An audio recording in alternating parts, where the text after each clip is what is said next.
आज हम करेंगे Laplace equation in spherical coordinates.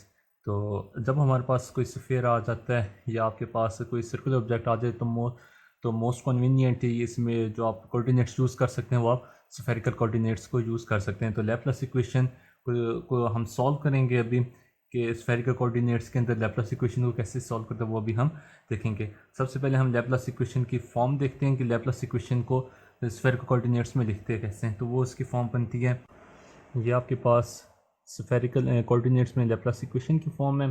आपके पास ये आर वाला ये आपके पास रेडियल कंपोनेंट है, ये उसका थीटा कंपोनेंट है और ये उसका अज़ीमुथ है या फाई एंगल का कंपोनेंट है।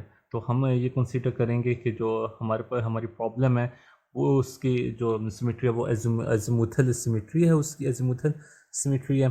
तो अज़ीमुथल सिमेट्री में ये होता है कि आप फाइव वाले पोर्शन को निगलेक्ट कर देते हैं। तो हम लिखते हैं कि we assumes that we assume our problem has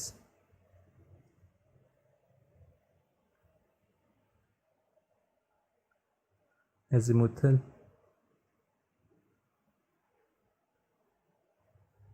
symmetry. जब एजीमुथल सिमेट्री होगी तो हम ये फाइव वाली टर्म को इग्नोर कर देंगे।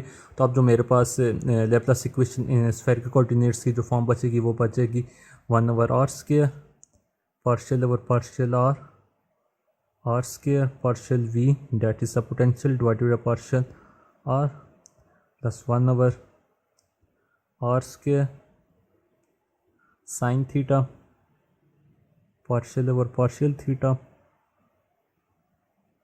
sin theta partial v over partial theta is equal to 0। अब जो आपके पास पोटेंशियल आएगा, जो सोल्यूशन आएगा वो दो फंक्शंस में होगा, एक उसका रेडियल पार्ट होगा और एक इसका एंगुलर पार्ट होगा। यहाँ से अब ये ऑब्वियस है हमारे पास कि यहाँ मेरे पास दो टर्म्स आएंगे, एक ये रेडियल पार्ट आ रहे हैं और ये इसका एंगुलर पार्ट आ रहा है। तो हम ये गैस कर सकते हैं कि जो जनरल सोल्यूशन होगा उसकी फॉर्म होगी जनरल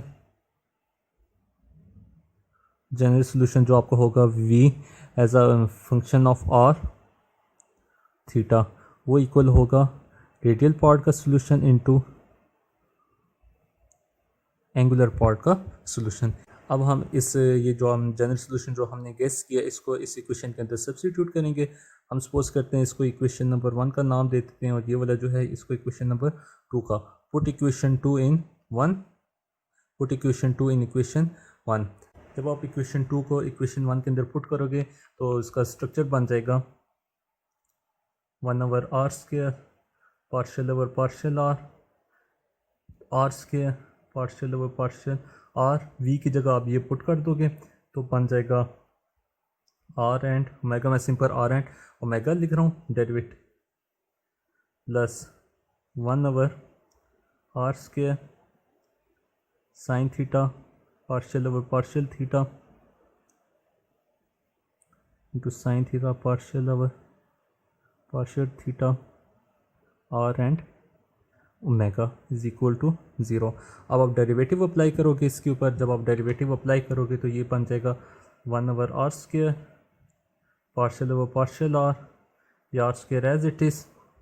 अब ओमेगा जो है ये as a function of theta है, r का फंक्शन है तो एज अ कांस्टेंट ट्रीट होगा, ये बाहर आ जाएगा r omega partial r over partial r बच जाएगा और यहाँ पे plus 1/r² sine theta again partial over partial theta into, अब यहाँ पे जो कैपिटल आर है ये स्मॉल आर का फंक्शन है, थीटा का फंक्शन है और डेरिवेटिव हम ले रहे हैं थीटा के फंक्शन से, तो ये एज अ कांस्टेंट ट्रीट होकर बाहर आ जाएगा। तो इसको हम लिख सकते हैं R sine theta partial over partial theta omega is equal to 0। अब हम देखते हैं कि ये और जो आपके पास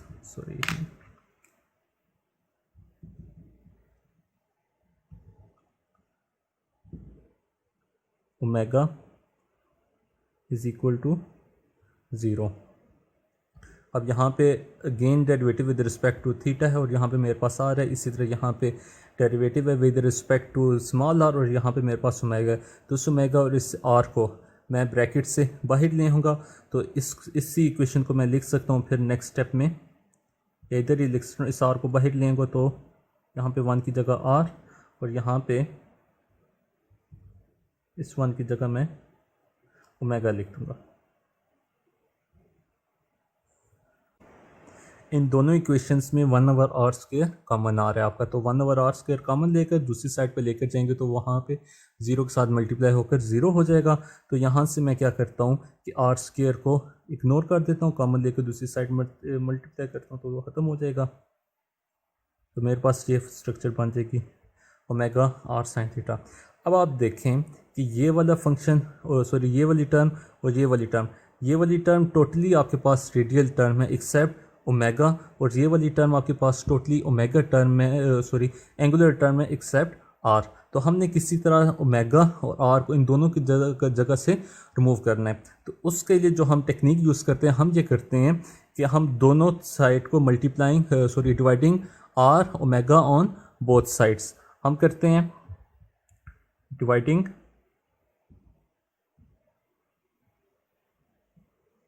are omega on both sides. जब दोनों तरफ हम आर ओमेगा को डिवाइड करेंगे तो ये देखें मेरा स्ट्रक्चर बन जाए omega over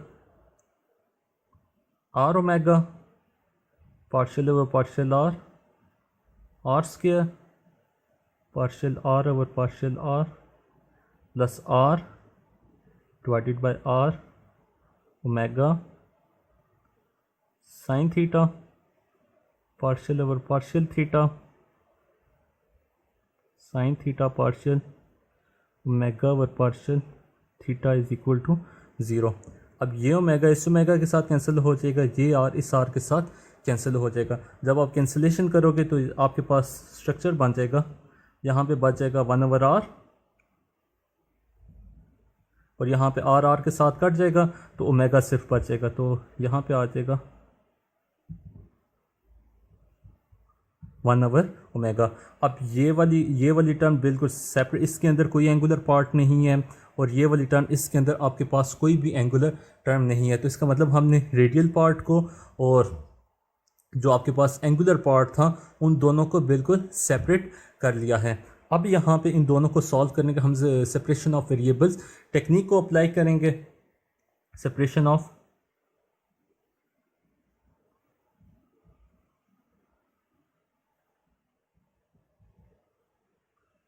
separation of variable techniques, जो फिजिक्स के अंदर पार्शियल डिफरेंशियल इक्वेशंस को सॉल्व करने के लिए सबसे जो फेवरेट फिजिसिस्ट की टेक्निक है वो उसको हम कहते हैं सेपरेशन ऑफ वेरिएबल टेक्निक। उसके अंदर हम रेडियल पार्ट को सेपरेट कर लेंगे, इसको सेपरेट से सॉल्व करेंगे, एंड देन ये जो आपके पास एंगुलर पार्ट है इसको हम लेकर चलेंगे और इसको हम सेपरेट से सॉल्व करेंगे।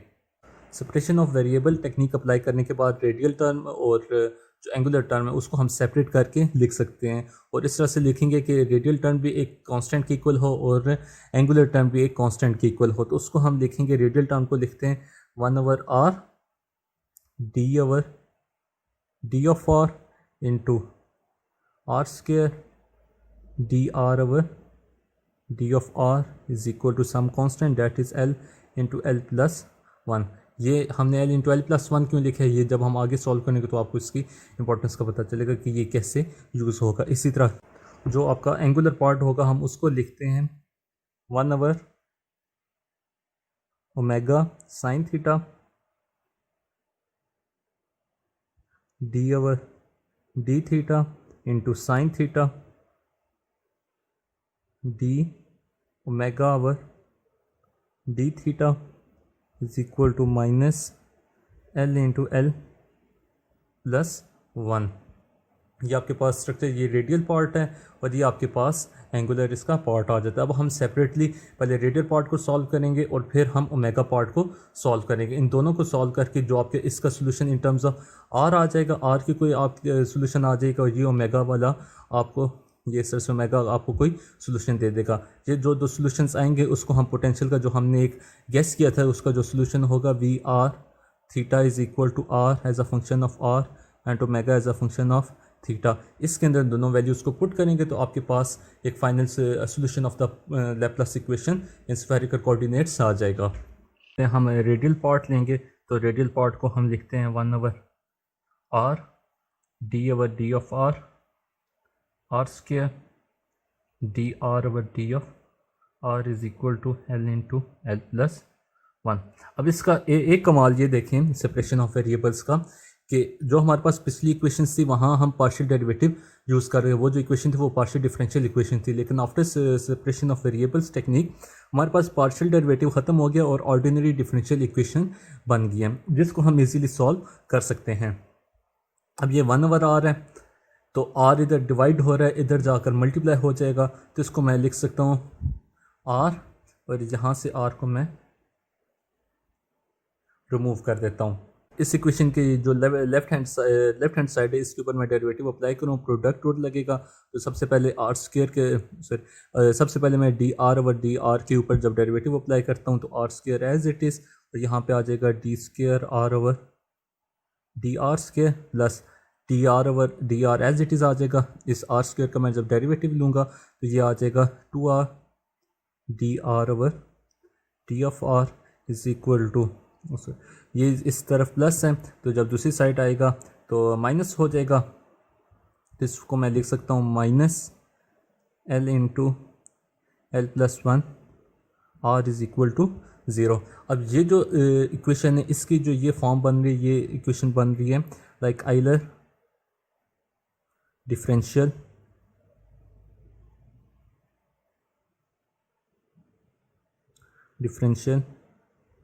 इक्वेशन। शायद आप लोगों ने किया हो या ना किया उसका मुझे आइडिया नहीं है, लेकिन मैं आइलर डिफरेंशियल इक्वेशंस को का एक प्रॉपर मेथड है जिसके तहत आप इसको सॉल्व करते हो। हम जब इसको आइलर डिफरेंशियल इक्वेशन को सॉल्व करते हैं तो हमारे पास जो सोल्यूशंस आते हैं, इस रेडियल इक्वेशन का सोल्यूशन आता है, उसकी फॉर्म बनती है r as a function of r is equal to some constant a r power l plus b divided by b is also a constant r power l plus 1। ये आपके पास solution आ जाता है रेडियल पार्ट का। Euler differential equation को जब आप सॉल्व करते हो, इसका स्पेसिफिक मेथड है, उस मेथड के तहत जब आप इसको सॉल्व करते हो तो ये आपके पास रेडियल पार्ट का सोल्यूशन आ जाता है। अब जब हमारे पास रेडियल पार्ट का सोल्यूशन आ गया तो हम अब देखेंगे जो आपके हमारे पास एंगुलर पार्ट है उसका सोल्यूशन। इसको मैं नाम दे देता हूँ इक्वेशन नंबर 2 का। तो जो आपके पास एंगुलर इक्वेशन है उसका स्ट्रक्चर है 1/5 omega sine theta d theta into sine theta d omega over d theta is equal to minus l into l plus 1। Again omega है, डिवाइड हो रहा है, इस तरफ जाएगा तो मल्टीप्लाई हो जाएगा। इसको मैं लिख सकता हूँ यहाँ पे। आफ्टर डैट उसी तरह d/d थीटा यहाँ पे इसका डेरिवेटिव मैं अप्लाई करूँगा तो ये बन जाएगा at first attempt 1 over sine theta, और साइन थीटा कैंसिल हो जाएगा तो d² omega over d theta square, sine theta के साथ कैंसिल हो गया। एंड देन साइन थीटा का जब आप डेरिवेटिव लेते हो तो वो बन जाता है minus cos theta divided by sine theta and d omega over d theta is equal to minus l into l plus 1। Sorry, sine theta का डेरिवेटिव होता है प्लस कॉस थीटा, तो वो प्लस आ जाएगा, plus cos theta over sine theta d omega over d theta is equal to minus l into l plus 1 omega. अब ये जो आपके पास बन रहा है इसको आप इजीली सॉल्व नहीं कर सकते। इसका जो एक सॉल्यूशंस आते हैं उनको हम कहते हैं लेजेंडरी पोलिनोमियल्स। लेजेंडरी पोलिनोमियल्स की टर्म में इस एंगुलर पार्ट का सॉल्यूशन आता है। लेजेंडरी पोलिनोमियल्स की टर्म में इसका अगर मैं सॉल्यूशन लिखूं तो वो बन जाता है omega as a function of theta is equal to P L as function of cos theta. आपके पास पी एल कॉस थीटा था, ये आपके पास है Legendre polynomials. These are Legendre polynomials, इनकी आप वैल्यू फाइंड आउट करते हो using Rodrigues formula.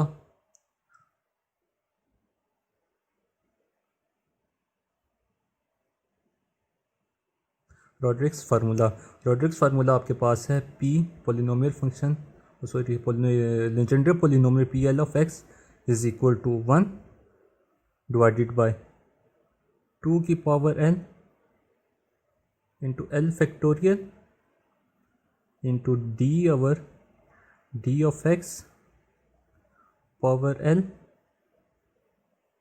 X square minus 1 power L. इस फार्मूला को आप यूज़ करके पी एल कॉस थीटा की वैल्यू आप यूज फाइंड आउट कर सकते हो। यहाँ पे कॉस थीटा है, यहाँ पे एक्स है। अगर आपने कॉस थीटा की वैल्यू फाइंड आउट करनी है तो एक्स की जगह आप कॉस थीटा पुट कर दोगे। अगर आपने फॉर एग्जांपल जेड की वैल्यू करनी है, पी एल जेड है, तो यहाँ पे एक्स की जगह आप पुट कर दोगे जेड, पी एल जेड। फिर जो एल है, एल बेसिकली आपके पास है वेरी करता है 0 1 2 3 अप टू 0 से स्टार्ट होकर आगे कॉन्टीन्यूसली चलता जाता है। P zero x first polynomial function, P one of x second polynomial function. ये जब हम आगे अगर नेक्स्ट टॉपिक है हम करेंगे मल्टीपोल एक्सपेंशन के, वहाँ पे ये जो आपके पास पोलिनोमियल फंक्शन है वहाँ पे इसकी एप्लीकेशन हमें नज़र आएगी। तो अगर मैं इन टर्म्स ऑफ एक्स इनकी जनरल वैल्यू लिखूँ, for example for 0 L is equal to 0 that is P zero of X. अब जहाँ पे एल है आप वहाँ पे 0 पुट कर दे, 1 डिवाइडेड बाई 2 की पावर एल, 2 की पावर 0 हो जाएगी, 2 की पावर 0 होती है आप हमारे पास 1 and 0 factorial is also equal to 1। तो इस टर्म की जगह आ जाएगा आपके पास सिंपल 1।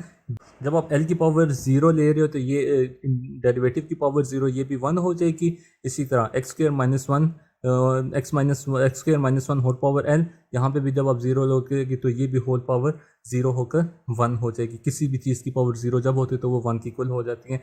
तो पी ज़ीरो एक्स जो आपके पास होगा वो इक्वल हो जाएगा 1 के। इसी तरह जब आप लेते हो पी वन ऑफ एक्स तो वो किसके इक्वल होगा, 1 डिवाइडेड बाई 2 की पावर 1 2 होगा, एल 1 फैक्टोरियल आपके पास 1, तो ये 1 ओवर 2 हो गया। D over D of x power L मतलब पावर 1 आ जाएगी, D over D of x into x square minus 1, L की जगह आप 1 पुट करोगे तो पावर 1, इसको सिंपली आप इस तरह से लिख सकते हो। जब आप इसका डेरिवेटिव लोगे विद रिस्पेक्ट टू एक्स तो ये बन जाएगा is equal to 1 over 2 into 2x और 1 का डेरिवेटिव 0, 2 के साथ कैंसिल हो जाएगा। तो it mean P1 of x equal होते हैं x के। इसी तरह जब आप इसको सॉल्व करते जाओगे तो P2 ऑफ x इक्वल आ जाएगा आपका 3x square minus 1 divided by 2 के। इसी P3 P4 P5 इसी फार्मूला के अंदर L की वैल्यू आप चेंज करते जाओगे आपके पास वैल्यूज़ आती जाएंगी। ये था आपके पास x के लिए। अब जो मेरे पास फंक्शन आ रहा है वो आ रहा है कॉस थीटा का। तो सिंपली क्या करूँगा मैं कि जो फाइनल रिजल्ट्स आ रहे हैं इसकी यहाँ पे मैं x की जगह कॉस थीटा पुट कर दूँगा। फॉर एग्जांपल मैं करता हूँ P0 of cos theta is equal to, यहाँ पे x कोई नहीं है सिंपल 1 है तो ये इसी तरह 1 आ जाएगा। P1 ऑफ x है डैट इज P1 x की जगह आप cos theta is equal to, यहाँ पे इक्वल टू x है तो x की जगह again cos theta. P2 of x की जगह cos theta is equal to X square की जगह मैं कॉस स्क्वेयर थीटा पुट करूँगा 3 कॉस स्क्वेयर थीटा। बाकी सारी टर्म्स कांस्टेंट है वो एज इट इज़ यहाँ पे मैं लिख दूँगा। तो इस तरह से आप लेजेंडरी पॉलिनोमियल्स को लिखते हैं। अब अगर फॉर एग्जांपल पेपर में क्वेश्चन भी आ जाए तो वहाँ पे ये होगा कि आपको रॉड्रिक्स फार्मूला गिवन होगा। रॉड्रिक्स फार्मूला गिवन होने के बाद आपको कहा जाएगा कि आप P1 P2 P3 P4 find out करें। ये ज़ुबानी याद करने की ज़रूरत नहीं है, जस्ट आपको तरीका पता होना चाहिए कि आप इनको कैसे करेंगे कैलकुलेट। P1 को कैसे कैलकुलेट किया है, P2 को कैसे कैलकुलेट किया है, P3 P4 और P5 को हम कैसे कैलकुलेट करेंगे। या चलिए आप इधर आप एक असाइनमेंट ले रहे हैं। असाइनमेंट है कि यूजिंग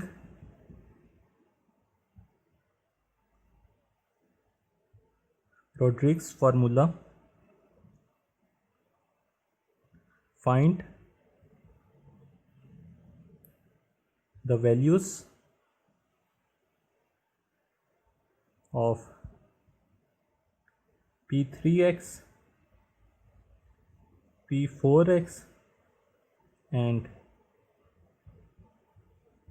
p5x। थर्ड पार्ट का सोल्यूशन आया था R R is equal to A R L plus B divided by R L plus 1, और जो आपके पास एंगुलर पार्ट था omega as a function of theta is equal to वो polynomial Legendre polynomials की इक्वल आ गया था P L cos theta.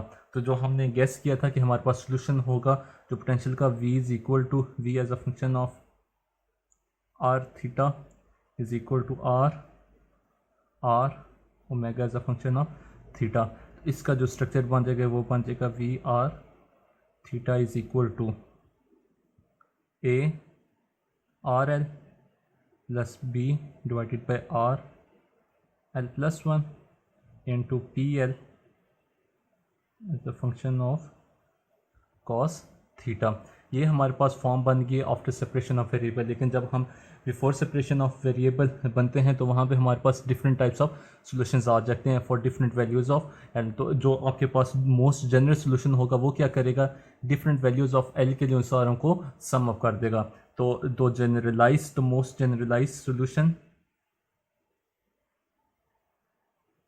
generalized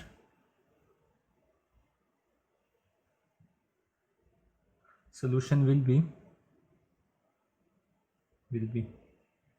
v r theta is equal to, हम समेशन का साइन यूज कर देंगे, sum sigma l is equal to 0 to infinity a l r l plus B L divided by R L plus 1 P L cos theta. ये आपके पास most general solution of the Laplace equation in spherical coordinates आ गया है। अब हम example करेंगे और वहाँ से आपको इसकी पावर का अंदाज़ा होगा कि हम कैसे इजीली पोटेंशियल से किसी भी स्फेरिकल सरफेस का इस इक्वेशन को यूज़ करके फाइंड आउट कर सकते हैं। सबसे पहले हम एग्जांपल करते हैं। Example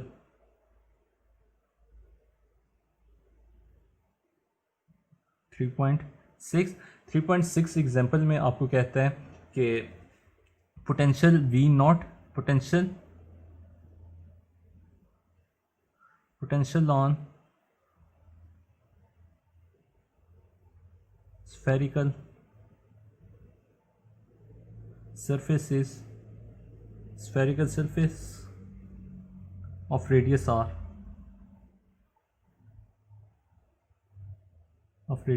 is v naught theta, find potential inside the sphere। तो अब हम ये वाला फार्मूला यूज करेंगे वी आर थीटा वाला, और पोटेंशियल इनसाइड द स्फीयर को हम फाइंड आउट करेंगे। तो अब इसमें ये चीज़ याद रखें कि जब हम इनसाइड द स्फेरिकल सरफेस हम फाइंड आउट करना चाहते हैं पोटेंशियल, तो उसके लिए जो बी एल वाली टर्म है ये इक्वल हो जाती है 0, और हम सिर्फ और सिर्फ ए एल आर एल की टर्म को लेते हैं। ए एल वाली टर्म हम सिर्फ लेते हैं फॉर द इनसाइड केस। तो इसको for inside case B L is equal to 0, और ये हर एक केस में होगा स्फेरिकल के, कि इनसाइड के केस में आपके पास बी एल हमेशा 0 होगा, आपके पास सिर्फ और सिर्फ वैल्यू आएगी ए एल की।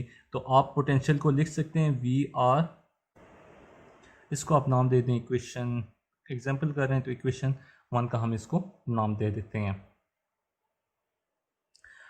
अब इसमें देखें कि उसने कहा कि पोटेंशियल ऑन स्फेरिकल सरफेस की, जो हमारे पास पोटेंशियल वो स्फेरिकल सरफेस के ऊपर है, कि अगर ये मेरे पास एक स्फीयर है ऑफ रेडियस आर, तो पोटेंशियल जो स्प्रेड हुआ है वो सिर्फ और सिर्फ सरफेस के ऊपर है। मीन जो आपके पास रेडियस है, बाउंड्री कंडीशंस आपके पास एक आ गई B dot C, that is boundary condition is at R is equal to radius of the sphere V R theta, potential is equal to V not theta. तो अब ये जो आपके पास बाउंड्री कंडीशन है इसको हम इक्वेशन नंबर 1 में put करेंगे। ऐसे पुट करेंगे कि ये जो स्मॉल आर है इसको रिप्लेस कर देंगे हम कैपिटल आर के साथ, और वी आर थीटा को रिप्लेस कर देंगे हम वी नॉट थीटा के साथ।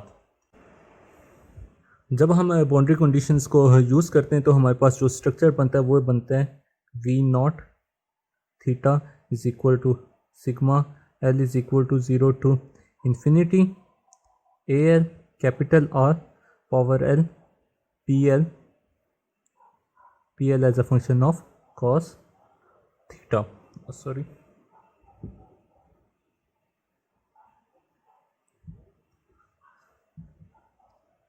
P L as a function of cos theta. इसको हम नाम दे देते हैं इक्वेशन नंबर 2। यहाँ पे हम एक ऑर्थोगोनैलिटी की कंडीशन यूज़ करेंगे और थर्ड हम उसको नाम देखते हैं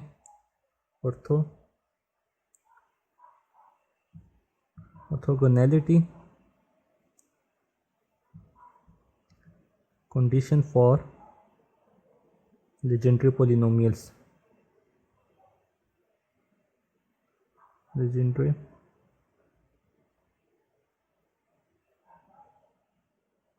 नोमियल्स। अब वो आपके पास ऑर्थोगोनैलिटी कंडीशन क्या है? For from integral from -1 to +1 Pl of x and some another polynomial function Pm of x d of x, ये इक्वल होगा 0 के if L is not equal to m, और इक्वल होगा 2 डिवाइडेड बाई 2l प्लस 1 के if l is equal to m। l और m ये बीच में subscript में जो लिखे हुए हैं, अगर p1x है और यहाँ पे p1x है तो फिर आप ये वाली टर्म इक्वेशन यूज़ करो 2 divided by 2l plus 1, l की जगह आप 1 पुट कर दोगे। लेकिन अगर pl की वैल्यू डिफरेंट है, pm डिफरेंट, मतलब दोनों डिफरेंट पॉलिनोमियल फंक्शंस हैं, तो तब ये ऑर्थोगोनैलिटी कंडीशन बताते हैं कि आपके पास ये चीज़ इक्वल होगी 0 के। लेकिन अगर ये दोनों सेम है तो इन दोनों का प्रोडक्ट और फिर integral from ranging from -1 to +1 ये इक्वल होगा 2 डिवाइडेड बाई 2l प्लस 1 के। ये था केस आपका x के लिए। बिल्कुल यही केस होता है जब आप cos थीटा की टर्म्स में आप इसको लिखते हो। तो cos थीटा की टर्म में डिफरेंस कहाँ पे आता है? -1 जो लिमिट्स हैं यहाँ पे चेंज आ जाती है 0 से पाई। ये बन जाता है pl cos theta pm cos theta sin theta. यहाँ पे एक और चीज़ का इजाफा होता है sin theta d theta is equal to, आगे वही चीज़ है 0 if l is not equal to m and 2/2l plus 1 if l is equal to m। अब ये जो कंडीशन है इसको हम यहाँ इक्वेशन नंबर 2 में यूज़ करेंगे, क्योंकि हमारे पास इक्वेशन 2 जो है वो cos थीटा की टर्म में है, तो हम ये वाली जो सेकंड ऑर्थोगोनैलिटी कंडीशन है हम इसको यूज़ करेंगे। इसको यूज़ करने का तरीका ये है कि इंटीग्रल हमने अप्लाई करना है। यहाँ पे मेरे पास PL cos थीटा मौजूद है, तो मैं क्या करता हूँ कि इस इक्वेशन 2 के साथ PM cos theta sin theta को मल्टीप्लाई कराता हूँ। मल्टीप्लाई कराने के बाद इसको इंटीग्रल लेता हूँ with respect to theta in limit 0 to pi. तो मैं यहाँ पे एक स्टेटमेंट लिखता हूँ multiplying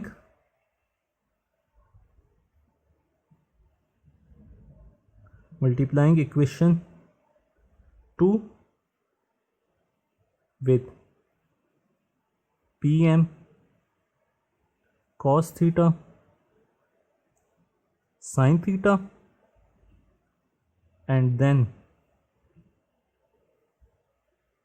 integrating with respect to theta in limit 0 to पाई। जब 0 to 2 पाई के साथ मैं इसके लेता हूँ तो ये मेरे पास बन जाता है integral 0 to pi v not theta and then PM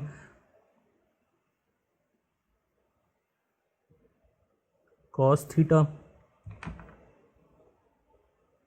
sin theta d theta is equal to integral 0 to pi al r as it is pl cos theta into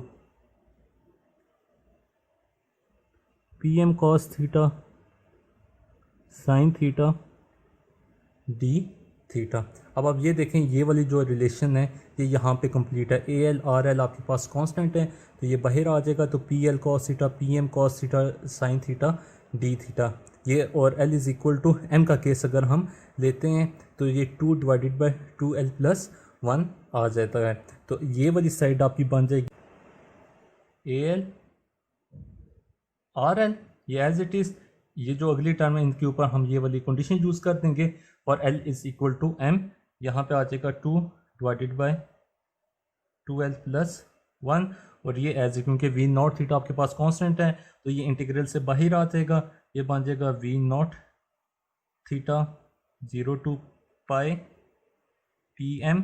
क्योंकि हमने कंडीशन दे दिया L is equal to M तो P M को replace कर देते हैं L के साथ, P L cos theta sine theta D of theta. ये आपके पास एक इक्वेशन बन गई है। अब इस इक्वेशन से हम ए एल की वैल्यू को फाइंड आउट कर सकते हैं। A L is equal to 2l plus 1 divided by R L 0 to pi V not theta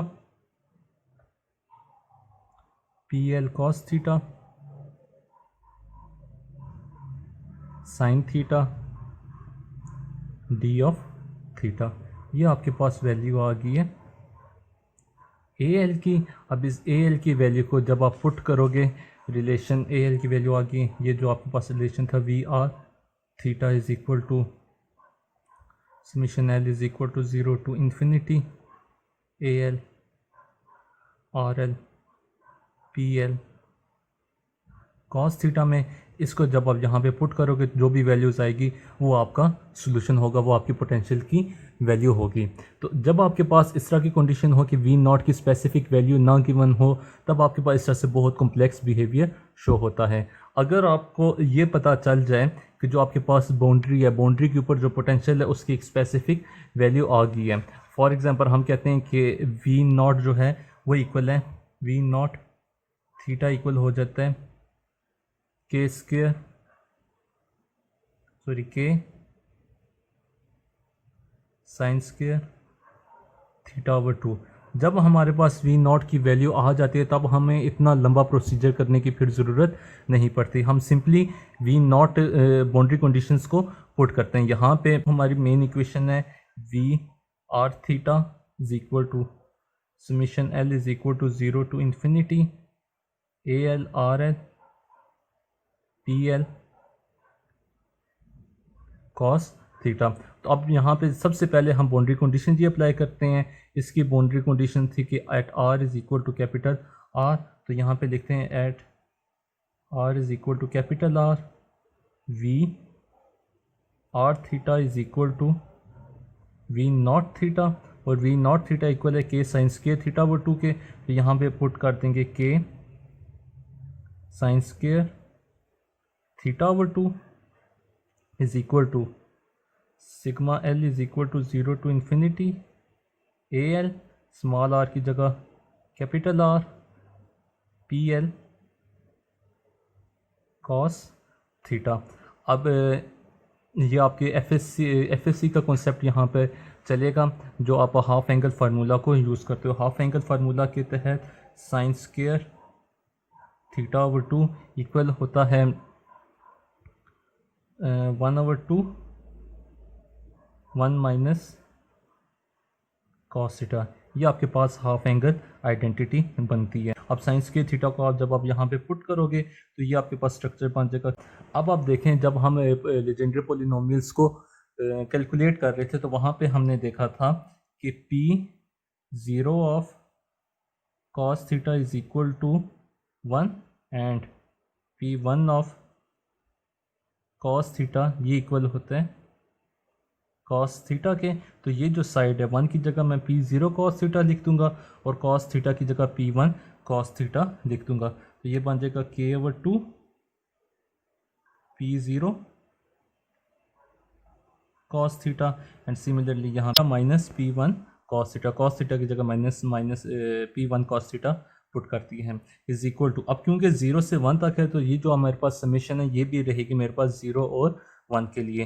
तो ये वाला जो आपके पास ये वाली टर्म है ये बन जाएगी A0। सबसे पहले हम L is equal to 0 put करेंगे तो बन जाएगी A0, ये RL है A0 R की पावर 0 इक्वल टू 1 होता है। तो A0 R1 नहीं लिखेंगे, P0 कॉस थीटा, देन हम L is equal to 1 put करेंगे प्लस A1 R की power 1 simple R P1 cos theta. दोनों साइड आप कंपेयर करेंगे, कोफिशिएंट्स को कंपेयर करेंगे। सबसे पहले हम P नॉट कॉस थीटा की कोफिशिएंट्स को दोनों साइड पे कंपेयर करते हैं। जब तो इस साइड पे मेरे पास आता है K/2 P not cos theta का जो कोफिशिएंट है, P नॉट कॉस थीटा का जो कोफिशिएंट आफ्टर कंपेयरिंग मेरे पास आता है इस साइड से आता है K/2, और अगर मैं इस साइड पे देखूं तो मेरे पास आता है इज इक्वल टू A0। और जब मैं कोफिशिएंट्स कंपेयर करता हूँ P1 कॉस थीटा के तो यहाँ पे मेरे पास आता है माइनस